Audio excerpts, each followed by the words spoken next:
And it's going to be a small group today because a couple of people from my team could not make it. So John and Taisha, if you have any questions, you can feel free to interact. It'll be We can make this very conversational, yeah. okay?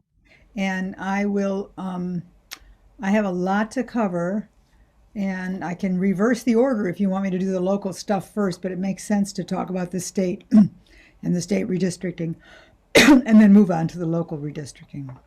But if I don't go fast enough, you can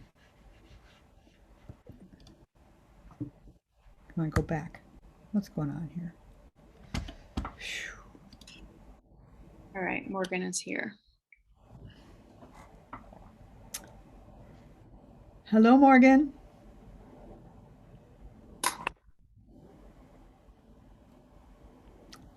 Lovely to meet everyone. My name, I'm going to go ahead and talk, right, Melissa? Do you want Yes, to please. introduce anything to begin?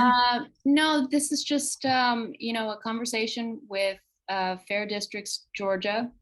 I did want to ask, is there fair districts for other states? We are not affiliated with each other, but we talk to each other and learn from each other. Okay. And some of them have other names besides Fair District. Some of them are called Fair Districts, like Fair Districts Pennsylvania, and some of them have other names. But we try to pay attention to what they do and learn from them as best we can.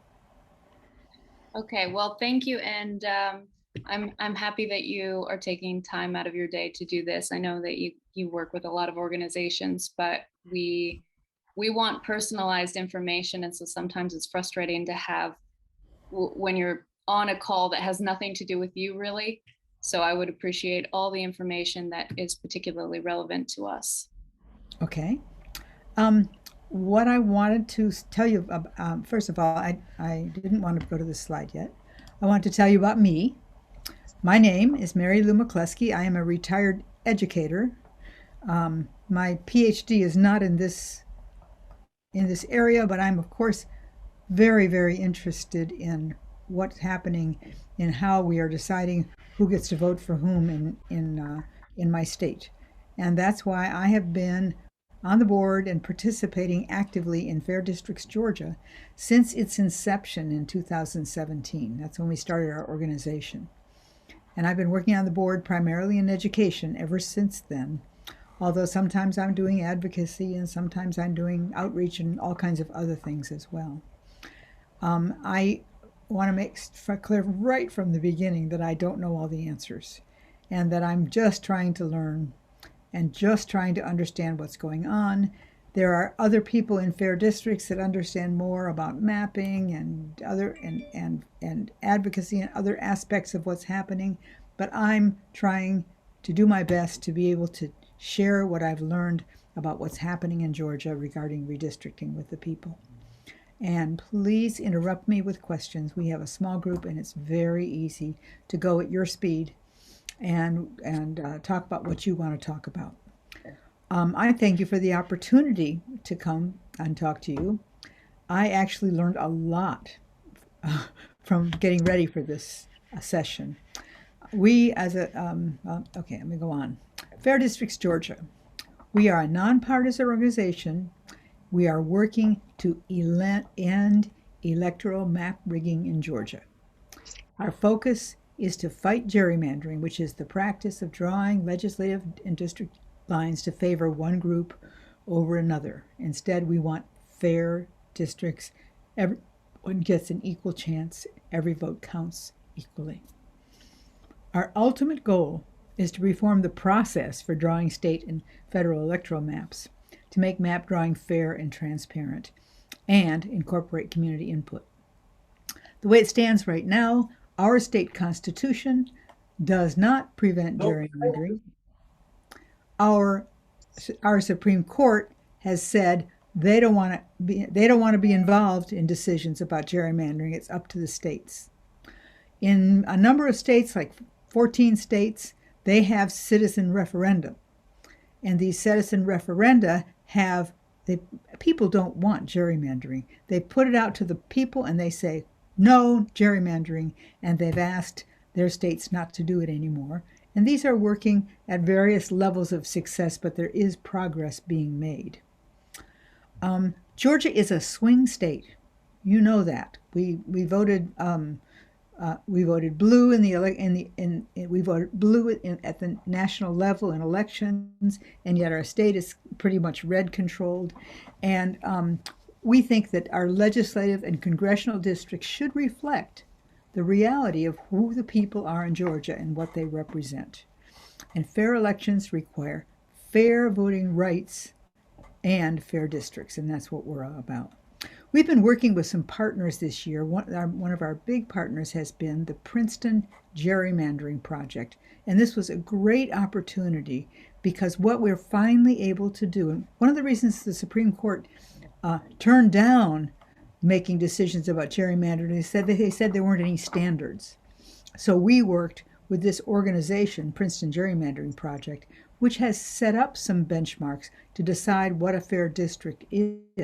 And we worked very closely with them and in looking at Georgia and making sure that we communicated to all the legislators exactly what our benchmarks and Princeton Gerrymandering's benchmarks said about how fair our districts were. And the benchmarks are looking at partisan balance. Are we representing the different party choices of people? We looked at racial balance. Are we making sure that we're giving people in different ethnic groups a say in their government? And degree of incumbency protection, which is actually, when you look at how Georgia has done redistricting this past year, it's all about incumbency protection. When our Constitution was written, of course, there were only 13 states. There wasn't that much going on. And they actually wrote the Constitution so that the legislatures are responsible for drawing the districts.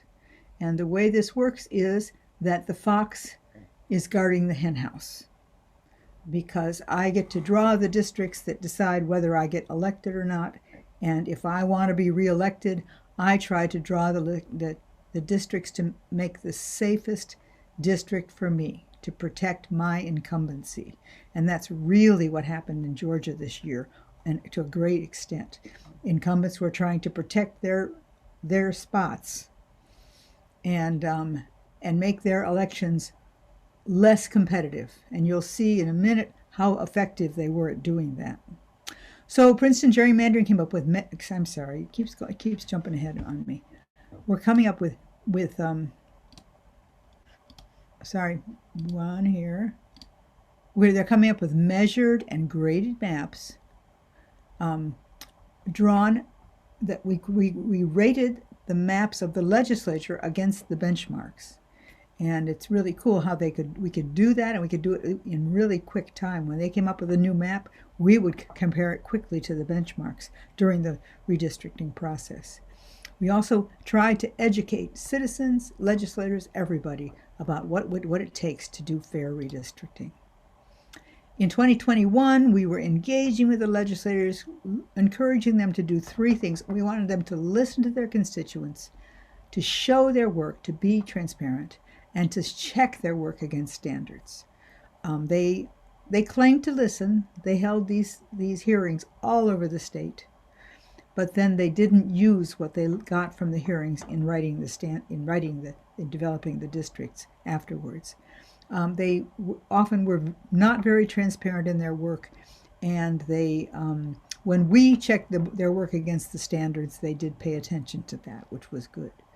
We did a lot of communication with the media. We worked with Princeton Gerrymandering and other partners, and we applied the tools that we developed to the maps developed by the Georgia House and Senate, and I'll show you what that looked like in a little while. We keep working. We're not done. This is not an easy, short-term job. Getting fair districts is going to take a long time. We're now very actively involved in support for local redistricting. We were really surprised. We thought our job was to work at the state level. We finished at the state level, and suddenly a very new phenomena appeared in which the state legislature decided to control the redistricting of local county commissions and school boards. And that wasn't something that had been done before. Traditionally, the commission submits its districts and the state rubber stamps them on a consent agenda. This year, suddenly, all these states were involved in in counties. The state was involved in writing their districts. We also really follow all the legal action regarding redistricting, and we're following the 5 lawsuits that are in process. We keep trying to educate representatives and people just like you. We are continuing projects with our partners, the Princeton Gerrymandering Project, League of Women Voters, ACLU, Black Legislative Caucus. We were very honored that the Black Legislative Caucus gave us an award for our service to making sure that there was fair representation this year. And we have other partners as well. So my goals for today, what I want to talk to you about, are 6 things. Review the basics of redistricting and gerrymandering. Actually, I'd like to poll you right now. Do you feel like you understand how gerrymandering works and redistricting works in Georgia? Or yes or no? Yes. 1 yes? 2 yeses? More Kind yeses? Kind of? Okay. Somewhat. All right. We're going to do a quick review, and this will be available to you if you want to teach other people with it. So we'll do a quick review. I'm going to share this, a PDF or some version of these slides with you, so you'll have them to use. I'm going to talk about the importance of fair districts and the dangers of gerrymandering, what happens when we gerrymander. I'm going to review what happened in the Georgia legislature, give you a little update on the legal action, not a very happy one, but an update, and then talk about local districting currently happening, and especially what's really interesting about what's going on in your county right now. And then a little bit about future issues and activities of Fair Districts Georgia and how to stay engaged. We hope you people are inspired to join us. We are very eager to have people participate in Fair Districts Georgia who live around the state and would love to have a strong group from Savannah. We have various committees you can work on. We have monthly town meetings that you can attend and keep up to date about what's happening in the whole issue. And you can participate in education like I do, or in legislative action, you can participate in writing letters to the editor, all kinds of things that you can do as part of our group. So this is where I'm going to cover this quickly, and you stop me and ask questions if it gets confusing. In Georgia, we have 3 sets of districts, okay? Of course, the Senate is statewide, and there are no districts. We elect our 2 senators statewide. In our U.S. House, there are 14 districts, and these 14 districts represent us at the legislature in Washington. Then we have the state representatives. We have the state Senate and the state House. And it looks to me like I have these 2 maps swapped here. That this one is the Senate map and this one is the House map, and I'll fix that before I save it, so you'll have it right. The Senate districts being bigger than the House districts. And when they do redistricting, they determine, the legislator determines the districts for the U.S. House, the Georgia Senate, and the Georgia House. 3 different groups that are redistricted. Gerrymandering is, and the other thing about redistricting is it required by the Constitution, and the purpose of it is to have the same number of people in each district, so we have 1 person, 1 vote, and that's fair, okay? Gerrymandering, of course, is manipulating districts to create an advantage by somebody for a different reason. There is racial gerrymandering, and the Voting Rights Act declared it illegal in the United States now. That is the reason why we have all these lawsuits, is because we think that there has been some racial gerrymandering going on in the state of Georgia this year. Then there's partisan gerrymandering, which is legal in the United States, not in every state. North Carolina has it in their constitution that you can't gerrymander, and that's why their lawsuits were successful, and they did some redrawing of districts there to be more fair. And the third kind of gerrymandering is that we don't always think about or know about is prison gerrymandering. And what is that? That is the fact that people who are in prison in Georgia, they go to prison in these very rural counties with low populations, and the county counts all of the prisoners when it counts its population for the census, which gives it instead of counting them in their home district where they came from, where they grew up, who really represents them, they're counted in this rural county. And that weights the rural counties in places like Georgia that haven't outlawed it. It weights them and gives them extra power in the redistricting process. So little demonstration, zippity zip, of gerrymandering, because it's hard to understand how unfair one can be when one draws lines. But here's the math. Here's how it works. So we have our hypothetical district. It has 50 dimes and 50 pennies.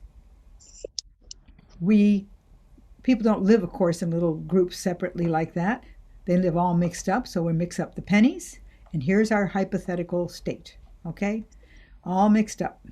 So say the dimes are the ones who get to draw the districts.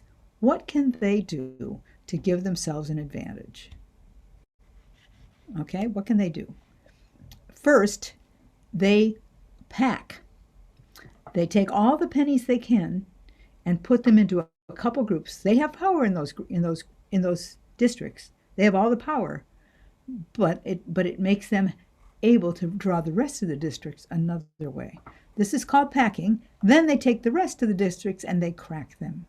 So all the pennies that are left over, they divide among these different districts and crack them. And what happens in the end is that the dimes get 8 districts and the pennies get 2. Okay, and that's with equal numbers. It's really surprising how it works. And it'd be the same thing if the pennies drew the maps. They group the dimes into a couple of districts and then spread the rest of the dimes out among all the other districts so that pennies are in the majority.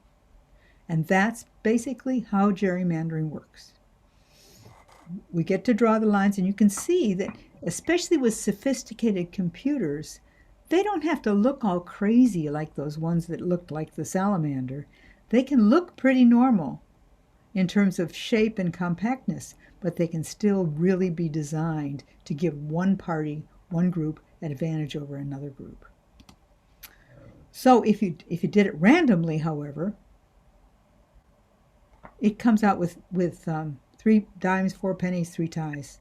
It comes out the way you would expect it to come out. Okay, and those ties are really important. Okay, we always get when you do things fairly, you end up with competitive districts, and those competitive districts are where candidates are really fighting to get people to get to the people to meet the needs of the people that they're representing. Those competitive districts are the best kind because there the candidates are really trying to do what the citizens want and need.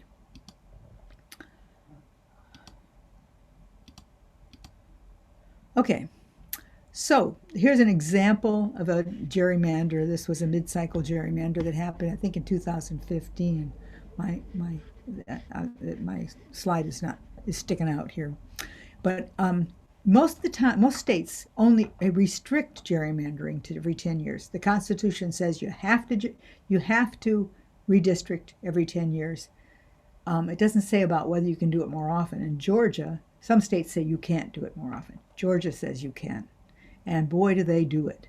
They have mid-cycle redistricting, and those are all done usually to shore up somebody's seat so that they have a safer seat. And you can see that this district added the green in 2015 and took away the pink in 2015 in order to make it a safer election for the incumbent. And that kind of redistricting has happened so many times in Georgia.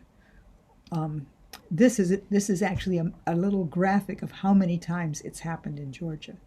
This shows all the attempts at gerrymandering. Um, these are decennial, the decennial. Those big fat lines are what happened every 10 years that are required to happen.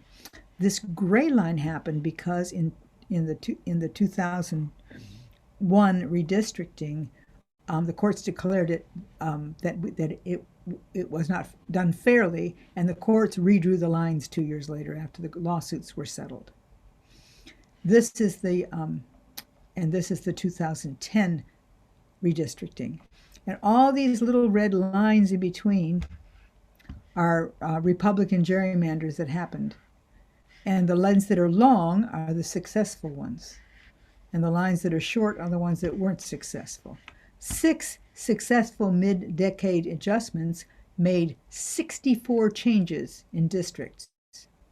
And 9 more failed mid-decade adjustments caused 53 attempted changes. So it's amazing. So, Georgia congressional maps, you can see, I'm having trouble getting rid of these pictures.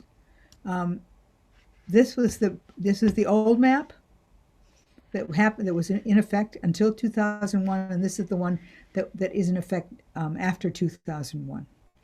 We are still represented by our current representatives, but we will use these new districts to elect our new representatives. And if you look yourself up, you'll find out what you may very well have changed districts and be in new districts, and I'll tell you how to do that. Melissa can also tell you how to do that because she looked herself up to see what districts she's in now. One of the questions that you had was, what's going to really make a difference? And what really is going to make a difference, I'm sorry, this jumps ahead on me. What's really going to make a difference is what they did with the 6th and the 7th districts. Actually, they took lots of the districts and moved them north to make sure the Republicans who were in charge moved them north and tried to make sure that they had more safe Republican districts. And the one districts that they managed to inevitably flip will be the 6th districts, because they took Lucy McBath's district, they moved it north, they took out the parts of DeKalb County, the blue parts of DeKalb County that were in her district, and added the Forsyth County and parts of northern Cobb County, so that it now has like a 23% advantage to Republicans. And Lucy couldn't even attempt to run there. So they took also the 7th district, and they changed the 7th district so that it was much bluer. In order to make safer Republican districts, they made the 7th much bluer. And as a result now, there are 0 competitive districts for the U.S. House. 0. And Lucy McBath will be competing for the 7th district against Carolyn Bordeaux. So one of those Democrats will be gone. A new Republican will be added in the 6th, and we will have, in spite of the fact that there are more people, more Democrats in Georgia now than there were 10 years ago, a million more. In spite of that fact, the gerrymandering was able to draw one more safe Republican seat. Questions? Not here. What is the importance of fair districts? What are the dangers of gerrymandering districts? Maybe you know this too. Every vote, if you are gerrymandered, your votes don't count equally. If you already know who's going to win the election in a district, your vote doesn't count the same. If incumbents are, what happens when you have a safe seat? If I have a safe seat in my district, and I know there's 23% of the people, I have an advantage of 23% of people from my party, I am really concerned about the primary. That's where the election's going to happen. I have to compete against other people of my party, and whoever wins is going to win the election. So the people I want to listen to are the extreme people who vote in the primaries, and that's on both sides. So it's one of the things that's really pushed the polarization of our government is the fact that decisions that all these elections are being decided in the primaries instead of at the election. And when you go to the poll and there's nobody running for the other party, that's just a real strong example of that. This leads to the extreme partisanship and lack of attempt at bipartisan problem solving. It also has resulted, especially in Georgia, that counties and municipalities are split, and it's harder for leaders to represent the district. If you have your city that's divided like a pie, the way some cities like Athens, Georgia are, it's very hard for someone to represent that city as a whole because it's all these different people representing it. Okay, so these are examples of dividing communities of interest with the state the state gerrymandering. So here's one city, one uniform city, and when they had all these hearings all over the state, people from Athens spoke over and over and over again, keep our city together. We are a community of interest. We want to be together, and this is how the map was drawn. So there are 4 different districts. In our special session, just to let you know what happened. This is what it just finished in January, and here's what happened. I guess it finished in November, and here's what happened both statewide and in your county. This is the executive summary, all right? Republicans proposed maps, released them at the very last minute, passed them through both chambers with virtually no changes along party lines. They had all these hearings. We testified. They politely listened to our testimony. They paid absolutely no attention to it, and they went on with what they'd already planned. Despite all of the population growth in Georgia because of people of color, the passed maps do not reflect increases in majority-minority or black majority votes. All 3 maps, there are only 7 competitive districts. Governor Kemp signed all 3 maps into law on December 30th, at the very last possible date that he could do that. And the reason he did that was so that people didn't have any time to file the lawsuits. The maps will be effective for the 22 election because the Supreme Court said, and because the state court said there's no time to do anything about this. And we already have the precedent from Alabama, where the Supreme Court said it's too late to make a decision. So these lawsuits will go through, but they'll take a couple years. And in the meantime, we're going to use the new maps. That's what's happened. The local districting is now underway, and actually most of it has been completed with the exception of Chatham County. And most of it was approved during the 2022 regular session. The final proposed and previous maps are all available on our wonderful interactive map website at FDGA Georgia Explorer. I think I'd like to take you there just for a minute, just to show you what you can learn about your area and your representation. Okay. That's not the right link. I don't think it is. Let's see.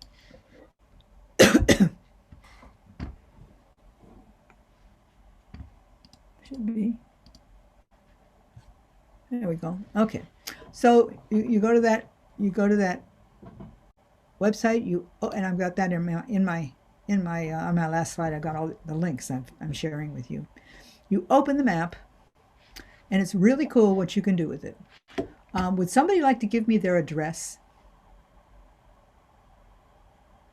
We'll back up a little bit. This is zeroing in on your address. Now, with this, you can see, let's see, I have made some choices here. And you have a lot of options here. This one's showing percent of the black voting age population. So you can see the black areas of Savannah around here, right? And the percentage of black in the various areas. We can turn that off. We can turn that off. Go away. Uh, we can turn that off. We can just have the streets background layer. And I can say, I want to see, this is your U.S. Congress enacted map. And you can compare it to your, if you want to, you can compare it to your U.S. Congress old map. Look at, say that, and then you can look at the old map. It doesn't look like it changed very much from 2001 to 2021. Okay? Just a little bit of changes. You saw a little bit of areas moved around here. Here is, you can do the same thing. I can look at where your house is and what district you're in related to the state senate. Okay, that's the enacted state senate. You can see they made a senate district right here just for Savannah, and this one's for Chatham County. They really tried to divide Savannah from Chatham County, but mostly they seem to have kept the city together. So that's her address. Let's go back. Let's go out again. Okay, and here is, this is her old Senate seats. Okay, and here are her new Senate seats.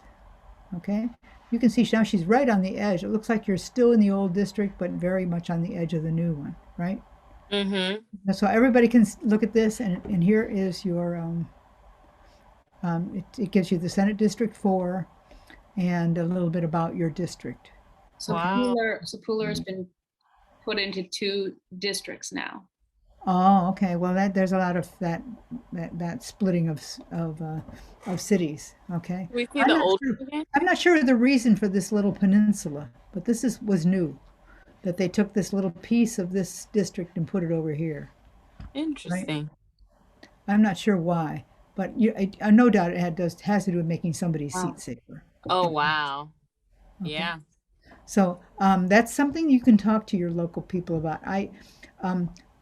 You understand, we are Fair Districts Georgia. We're focused on the state. I did this work to prepare for you, but there are 159 counties in Georgia, and we cannot do all of that research for your counties. But I'm trying to teach you how to do it for Yes. yourselves, so you can study this and advocate for your districts. Okay, so that's just.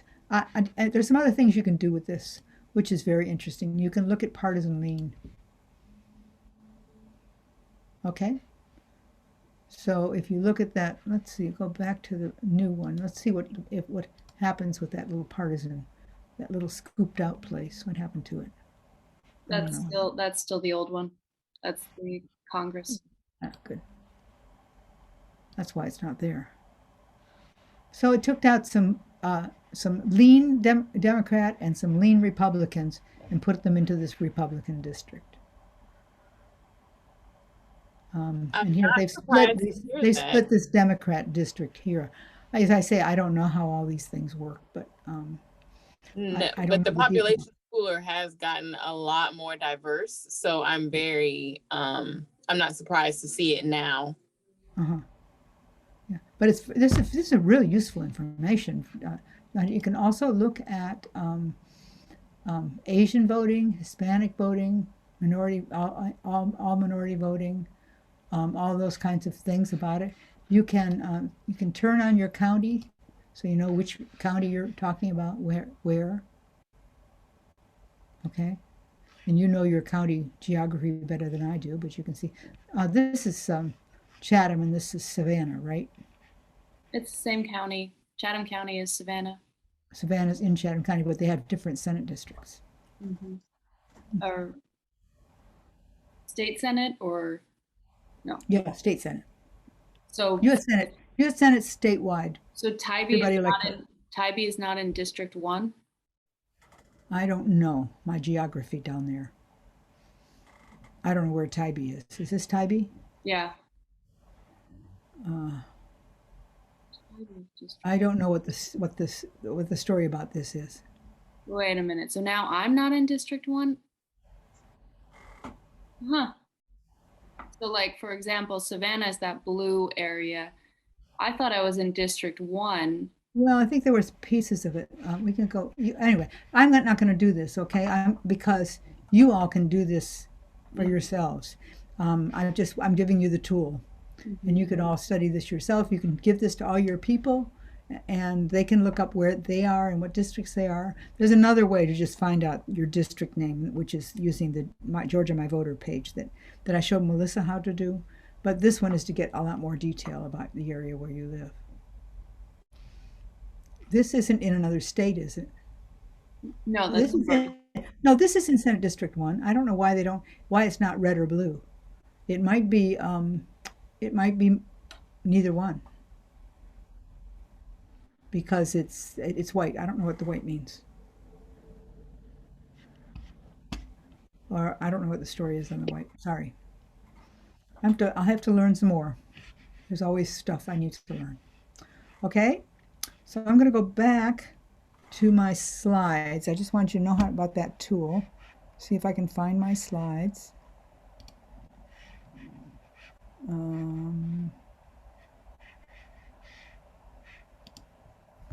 Did that work for you, or do I have to change it?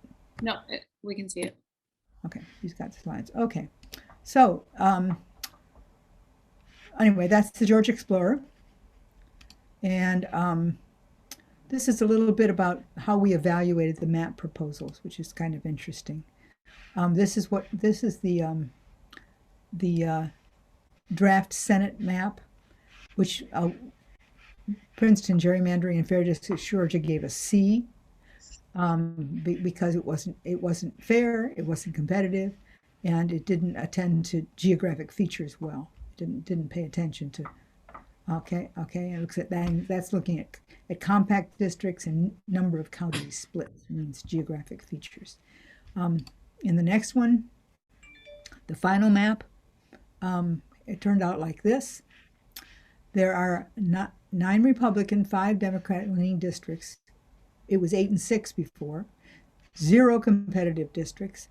2 black majority districts, down from 4. You have more minorities, fewer minority districts. 5 majority-minority districts, no change. C for fair districts, the C. Okay, and still ended up with a C. The biggest statewide shift was this 6th district that I'm telling you about, where the 6th district was here and moved north. The 7th district was here and moved south. So this one became all blue and this one became all red. Okay, that's the one I told you about before. Here's the Senate Republican. This is the final Senate map. Okay, the second Senate map, and it's the one. And this one got an F because it was not fair partisan wise. It didn't result in any competitive districts, and it didn't pay enough attention to keeping counties and districts and cities together. And the final map has 33 Republican, 23 Democrat. Used to be 34-22. 1 competitive district, what's in Gwinnett County, Fulton Forsyth. 14 black majority districts, which is up from 13. 20 majority-minority districts, no change. F. Fair districts gave it an F for all the various reasons. The Democratic map that they wrote, it got an A, but nothing. It was never really even considered by the Republican majority legislature. This is the House map. It got a B for partisan fairness, an F for competitiveness, a C for geographic features. It was the best map of all of them, but it still ended up with no competitive districts. 98 Republican, 82 Democrat. Currently we have 103-77, and that shows how much the state has changed. At the small level of the House districts, they had to draw more blue maps so they could have some safe red maps. 7 competitive districts, 49 black majority districts, up from 47. 76 majority minority districts, up from 73. This is why this one got a B as opposed to other maps. Okay. So you just to a picture of how your county fits in these maps. The reason I put these here was for your reference, but they're going to be in the slideshow, and they'll be available to you. Okay. This is a map of your area.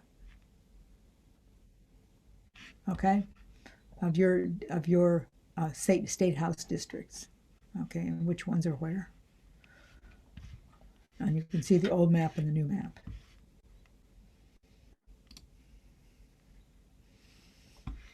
The enacted Senate map. I took these as screenshots from the Georgia Explorer. And here's the enacted House map. And there's an example. I think I put the Chatham County Courthouse is what I used for the address on these maps. You can see it's in the center of these areas. I don't know what that is. As a result of the districting, we have 0 competitive House seats, 1 competitive Senate seat, 7 competitive Georgia House seats. So we're not, almost everything in our election is going to be decided by the primaries. And that's why we get the kind of government we get, the split kind of government we get. Regarding the legal action, here's what's happening. There are 5 lawsuits that have been filed, and they were heard by, they were viewed by a judge, and the judge said, no, we don't have time to make a decision about this. So they're gonna continue, but we have to use the new districts in our next election, our next year's election. So what's happening about local districting right now? How can we pay attention? I wanted to share with you a little bit about what's happening in some other areas and then focus on yours, but I just want to share you a little bit. Basically, here's a little bit about the law for local redistricting. Senate Bill 177, passed in 2019, called for home rule. And that means counties get to decide what they want, okay? It gives county commissions and school boards and independent school boards and municipalities the ability to propose their own maps, but it requires the Legislative and Congressional Reapportionment Office, and this is an office that works for the Congress, and it's the ones with the skills in the map drawing. They have to approve it, which saying, basically saying that there's no racial gerrymandering, etc., and it meets the requirements of population size and all those other things. And there's a local legislative sponsor, okay? So whoever your representative is, your local representative, brings the map to the LCRO and says, please approve this. Then the Georgia Assembly is passing the maps drawn by it passes them along, the maps that are drawn by the local agencies, and that's what it's been doing for years and years and years. But now it's bypassing the maps drawn by local agencies. It's imposing maps drawn by a single legislature and their maps. And this has happened in Gwinnett, Athens-Clarke County, DeKalb County, Cobb County, Chatham County, all examples of what's going on with this. What's important is that we advocate at the local level for listening, public voice, transparency, show your work, and fairness, check your work, in honoring the communities of interest. And you still have time to do that in Chatham County, which is exciting. Our job is we're going to use our resources and advocacy as best we can, mostly at the state level, but we have developed a toolkit for you called the Local Redistricting Toolkit. And this again is in our, I'm gonna click the link now, we'll see if it goes there. And otherwise I'll find it. Can you see this now? Let's see if it comes up. Yes, I can see it. Okay. Yep.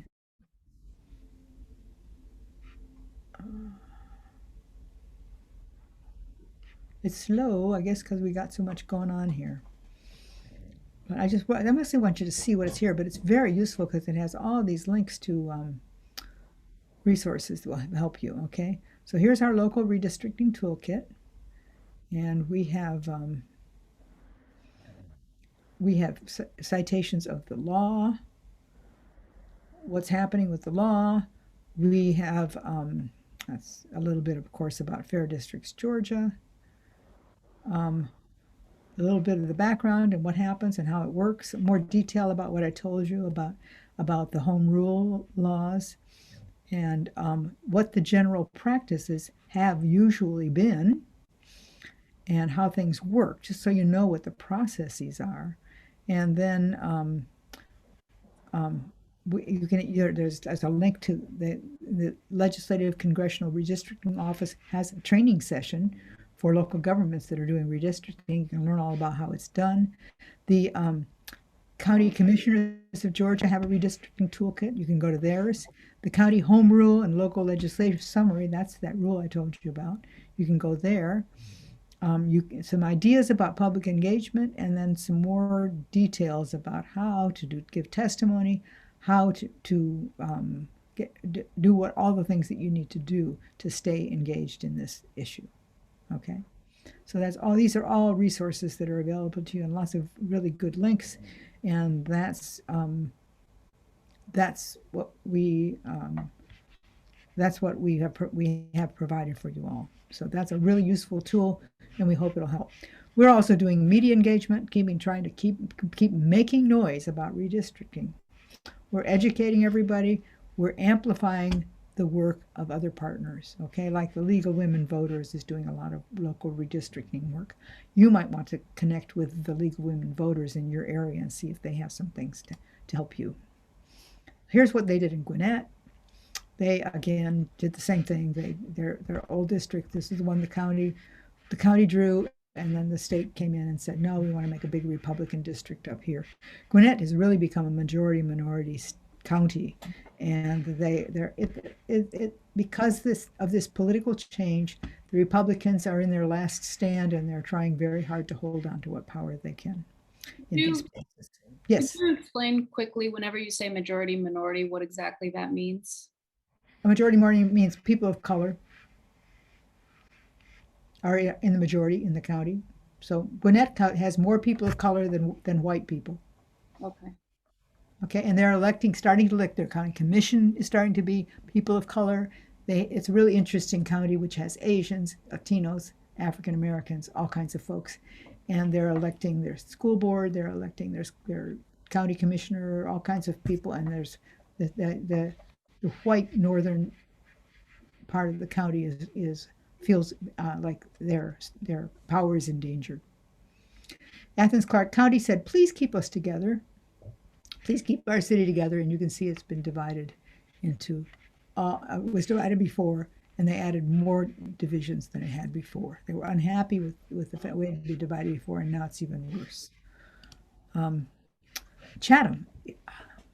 I read the story of your county is really fascinating. Have you all been following it too? Yes. What's going on with the local redistricting? Yes. Yeah. Okay. I'm actually one of the commissioners. So it's been. You are? Oh, okay. Yeah. Well, you probably know more than I do. You should be doing this, not me. But I'll tell you what I learned, okay? Basically, the county had this very clear, it sounded like a very fair process. And who's the commissioner? What's your name? Which of you is the commissioner? Taisha Whiteley is mayor. Commissioner. Yeah. But which of you is a commissioner? What's your name? Taisha Whiteley. Aisha. I'm sorry. No, her husband is the commissioner. Oh, okay. Okay. Well, then your husband probably knows about all the shenanigans that have been going on with this. But you can tell me if I get anything wrong. I'd be grateful. Okay. Basically, the county came up with, as it was supposed to. In early January, they had their Chatham County Savannah Metropolitan Policy Committee. I can't remember, MPC, which is a nonpartisan group, and the chair is Melanie Wilson. They drew the maps, so the commissioners themselves didn't draw the maps. Then the commissioners, and with input from the school boards, because in Chatham County, the county commissioner districts are the same as the school districts. Yes. So they consulted with the school boards, and they decided, they made a vote, and they voted 7-2 on the map that was drawn by the MPC, sent it to the state commission. But commissioners Pat Farrell and Helen Stone were in opposition. They were concerned, and as I understand, you probably understand this, about Dutch Island, White Marsh Island were moved and separated, and Dutch Island got moved out of District 1.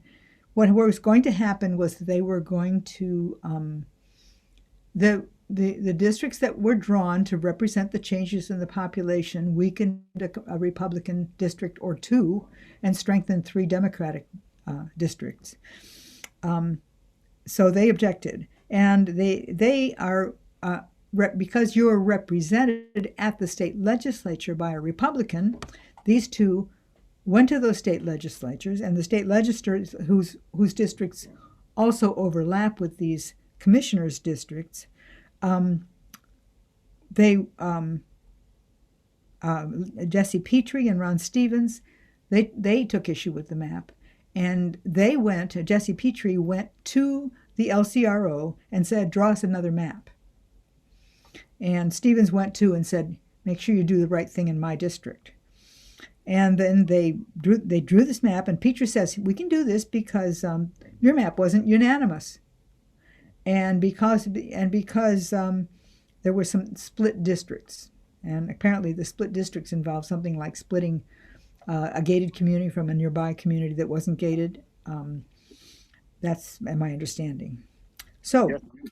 the results made sure that Farrell and Stone got what they asked for, a map that protected their districts and gave the entirety of White Marsh Island to District 4 and Dutch Island back in District 1.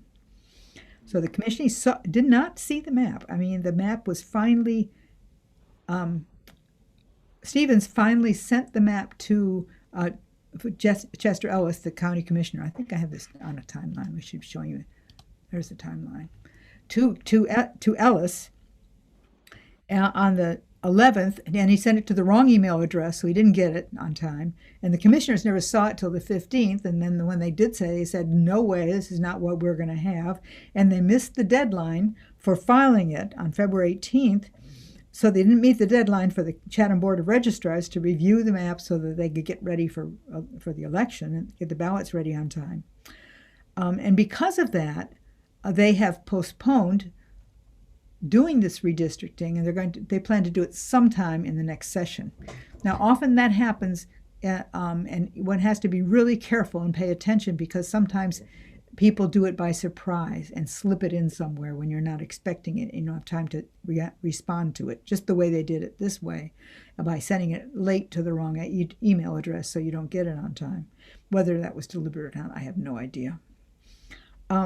But now they're going to finish it sometime before next October. In the meantime, the school districts have to keep the same districts, and because there's no time to change that.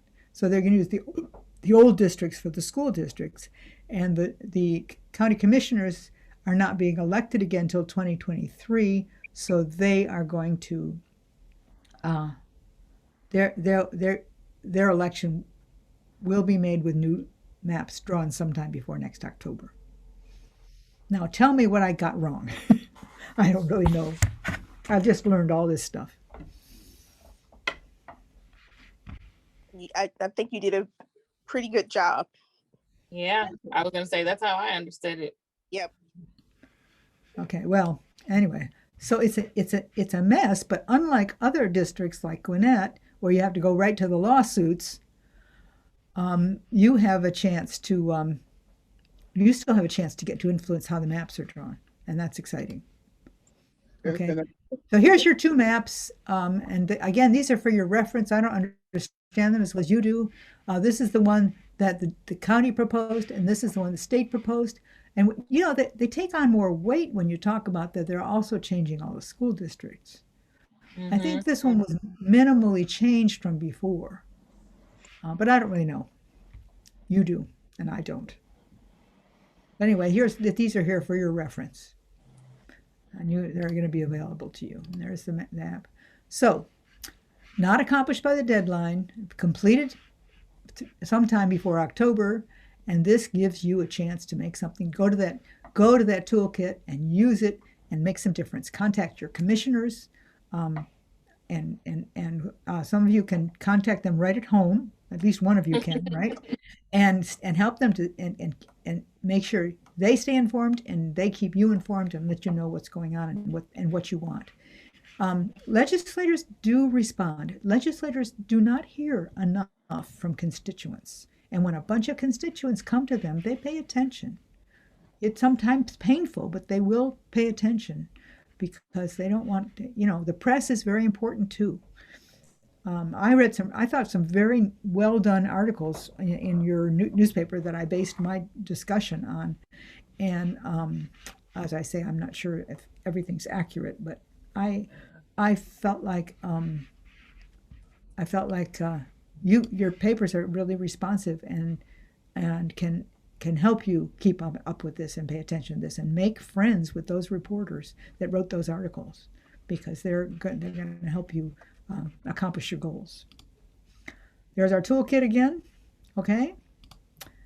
Future issues. What's happening in the future with fair districts? How can we stay engaged? So we're going to follow the state, local, and voting, and we're going to follow everything that's going on. We pay attention. We're going to support the litigation, and we've already filed a amicus brief. I'm sorry, I'm not good at this yet. We filed an amicus brief regarding two of the lawsuits, and using what we know. One of the things we said in the lawsuit was we have these terrific tools now to draw maps fast and draw maps that are fair, and we don't have to have a long time to get it done on time, to get it done and meet the deadlines. In order to compare and to develop our standards, we generated these hypothetical maps, 1 million hypothetical maps, to look at what was probable and what was logical and what really might be a fair way of having things happen. And we used those maps we generated to develop the standards that we had. We're going to pursue redistricting reforms. What we want eventually is to change the Georgia Constitution so that there are standards that prevent gerrymandering.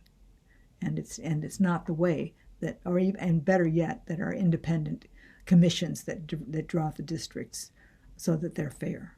And it sounds like that's sort of what you did at the commission level, the county commission level, was find an independent group to draw your maps. But I don't really know much about that.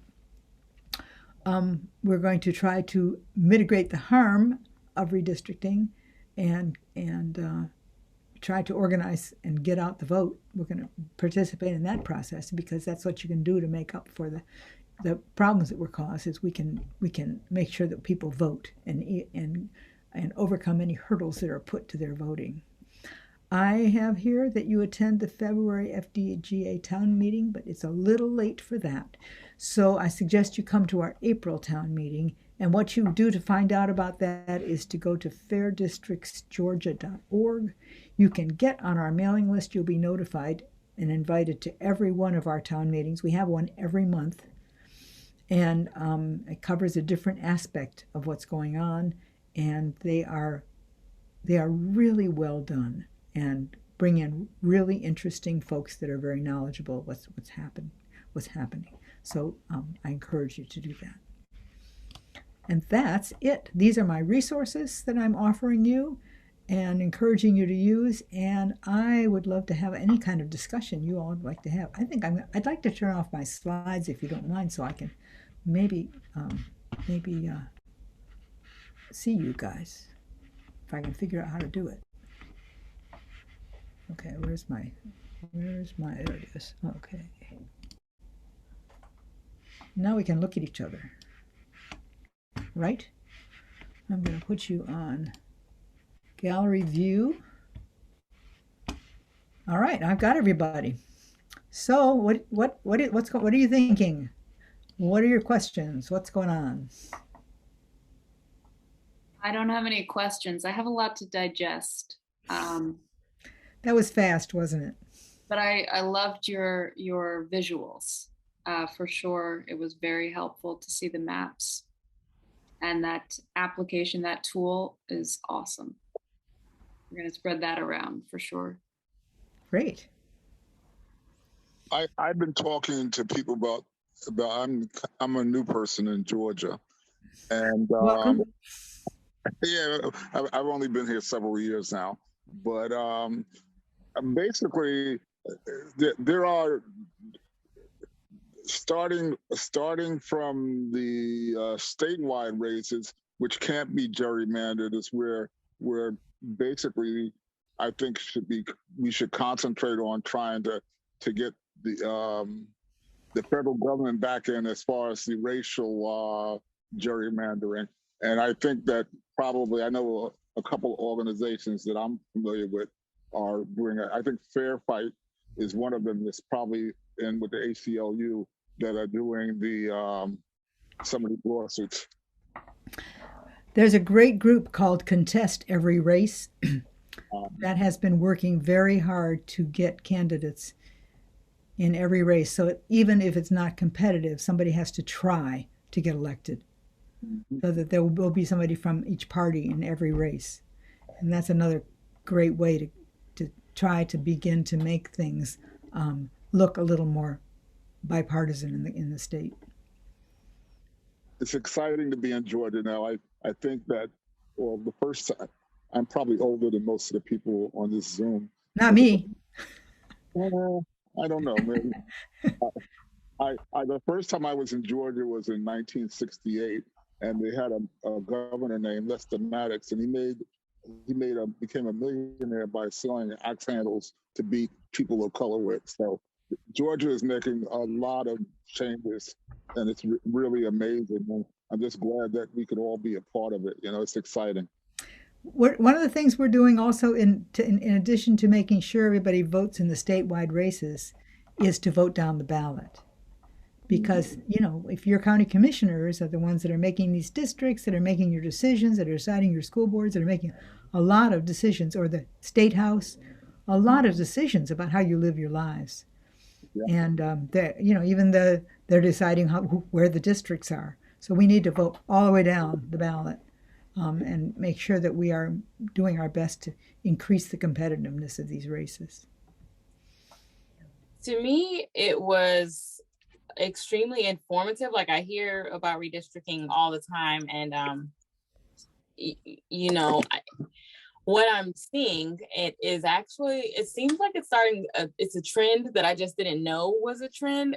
A lot of vagueness in Georgia law, so that they can pretty much do what they want. I've been doing some research with regards to the Board of Elections, and it's an entity in Chatham County that has obviously been around for a very long time, but they only just adopted bylaws yesterday. Wow. So yeah, the vagueness is that's a group to really keep an eye on, you know. Oh yeah, I know there's scary things going on there. And I'm running for the Board of Elections, so that's why I've been digging. And they just so happened on their Board of Elections meeting yesterday to approve their bylaws, and it blew my brains out that they didn't already have them. Wow. Well, I hope they're good ones. Yeah, so Chatham County has some catching up to do for sure. How long has Chatham County been blue? Well, basically, okay. Chatham County is probably one of the faster growing counties in the southern Georgia, which is predominantly red, and it's been blue there in the first congressional district, which Chatham County is. There's two counties that are blue now, in Chatham, and Chatham and what? Chatham and Liberty. Out of the 15 counties in the first congressional district. But it's changing. I mean, there's now Effingham, which is a Republican county, is probably going to change in several cycles. I know Bryan County, which is the fastest growing county, I believe, in the state of Georgia, as far as percentage of population, is probably on its way now. So it's going to be interesting.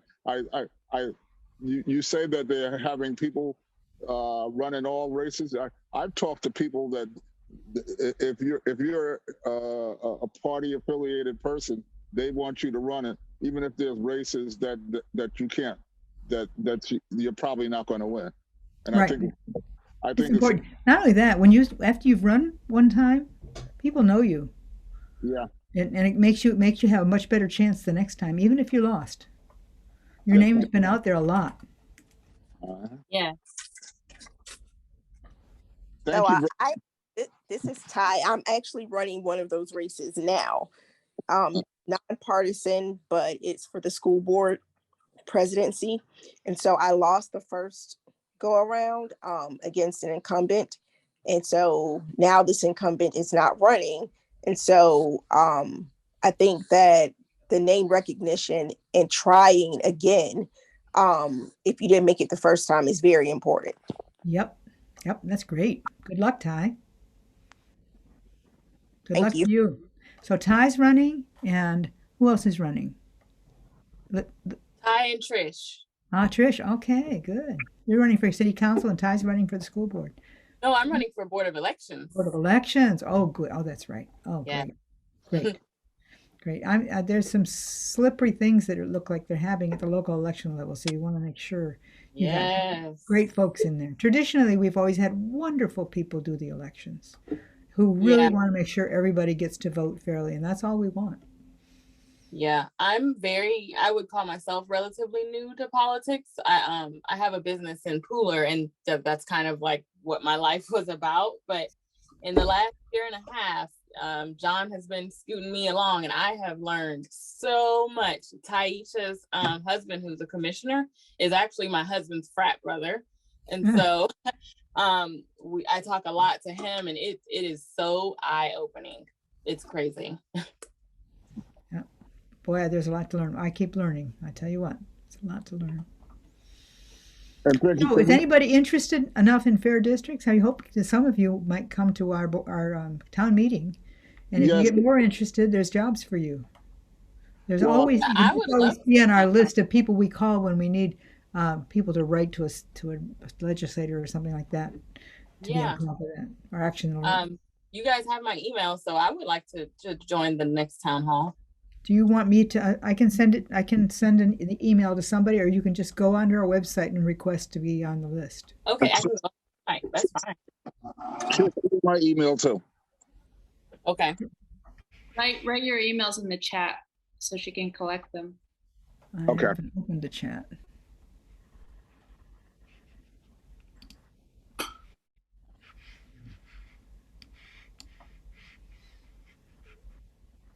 Okay. I will, is everybody on there yet? I'll save the chat now. Not yet. Okay, all right.